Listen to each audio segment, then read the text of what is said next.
വിമാനം തകരാൻ ഒരൊറ്റ കാരണമേ ഉള്ളൂ.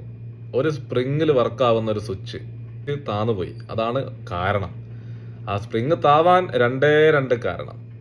ഒന്ന്, 56 വയസ്സായ 2 മാസം കഴിഞ്ഞാൽ റിട്ടയർഡ് ജീവിതം ആസ്വദിക്കേണ്ട ഒരു മനുഷ്യനും ഒരു പൈലറ്റും, ഒരുപാട് ഉറക്കം കഴിഞ്ഞ് പഠിച്ച് ഒരു സ്വപ്നം കണ്ട ജോലി കിട്ടി ഒരു വലിയ കരിയർ സ്വപ്നം കാണുന്ന 32 വയസ്സായ ഒരു പൈലറ്റും കൂടി ഈ 250 ആൾക്കാരെയും യാത്രക്കാരെയും 1.5 വയസ്സായ മക്കളും 60 വയസ്സായ അപ്പൂപ്പനെ എല്ലാവരെയും കൂട്ടി ഒരുമിച്ച് ജമാഅത്തായിട്ട് ആത്മഹത്യ ചെയ്യാൻ തീരുമാനിക്കുന്നു. വിമാന കമ്പനിയായ ബോയിങ്ങിലേക്ക് അന്വേഷണം കൊണ്ടുപോവാതെ അവിടെ അവസാനിപ്പിക്കാം വേണമെങ്കിൽ.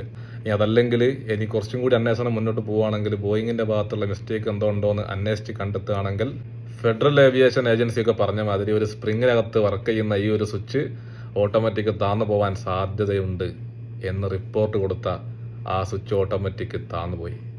ആ ബോയിങ്ങിന്റെ കമ്പനിന്റെ ഭാഗത്ത് വന്ന മിസ്റ്റേക്ക്. ഒരു കാര്യം ഞാൻ പറഞ്ഞുതരാം.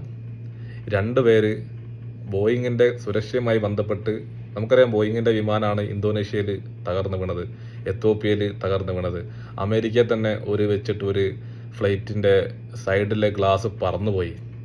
ഇതിനൊക്കെ തൊട്ടടുത്ത് ഇതിന്റെ സുരക്ഷയുമായി ബന്ധപ്പെട്ട് പ്രശ്നങ്ങൾ ചൂണ്ടിക്കാണിച്ച്, ഈ സുരക്ഷയെ ബാധിക്കുന്ന പല പ്രശ്നങ്ങളും ചൂണ്ടിക്കാണിച്ചുകൊണ്ട് നിർമ്മാണത്തിന്റെ സ്പീഡ് കൂട്ടാൻ, എണ്ണം കൂട്ടാൻ വേണ്ടിയിട്ട് അല്ലെങ്കിൽ മൈലേജ് കൂട്ടാൻ വേണ്ടിയിട്ട് നമ്മൾ ചെയ്യുന്ന രീതി ശരിയല്ല എന്ന് ചൂണ്ടിക്കാണിച്ച് അവിടുത്തെ കാര്യപ്പെട്ട ഉന്നതരായിട്ടുള്ള 2 ഉദ്യോഗസ്ഥർ ഇന്ന് ജീവനോടെ ബാക്കിയില്ല എന്ന കാര്യം കൂടി ഇതിന്റെ കൂടെ കൂട്ടി വായിക്കണം.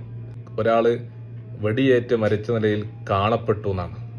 അത് ആത്മഹത്യയാണെന്ന് പറയുന്നത്. അതല്ല, അയാളെ സുഹൃത്തുക്കൾ പറയുന്നത് ഞാൻ കൊല്ലപ്പെടുകയാണെങ്കിൽ ഞാൻ ഒരിക്കലും ആത്മഹത്യ ചെയ്യില്ല, അതൊരു കൊലപാതകമായിരിക്കും, എന്നെ കൊല്ലുകയായിരിക്കും എന്ന് അയാളെ സുഹൃത്തുക്കളോട് പറഞ്ഞു എന്ന് പറഞ്ഞ് വാർത്ത പുറത്തു വന്നിട്ടുണ്ട്. മറ്റേയാള് ഒരു ബുദ്ധിമുട്ടില്ലാതിരുന്ന ഒരാൾ ദുരൂഹ സാഹചര്യത്തിൽ ഹോസ്പിറ്റലിൽ അയാൾ ഒരു ശ്വാസതടസ്സം അനുഭവപ്പെട്ടിട്ട് അയാൾ മരണപ്പെടുകയാണ്. ചെറുപ്പക്കാരനായ ആരോഗ്യമുള്ള ഒരാൾ.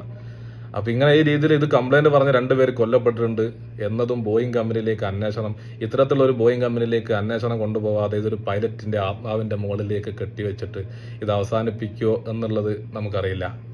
ഇതിന് മുമ്പ് ഒരുപാട് ന്യൂസുകൾ പുറത്ത് വന്ന സ്ഥിതിക്ക്, പല വിമാനങ്ങളും അപകടത്തിൽ പെട്ട സ്ഥിതിക്ക്, പല വാർത്തകൾ പുറത്ത് വന്ന സ്ഥിതിക്ക് അതിൽ കവിഞ്ഞ് കൂടുതൽ ബോയിങ്ങിന്റെ കമ്പനിയിലേക്ക് കൂടി അന്വേഷണം നീളും എന്ന് നമുക്ക് പ്രതീക്ഷിക്കാം.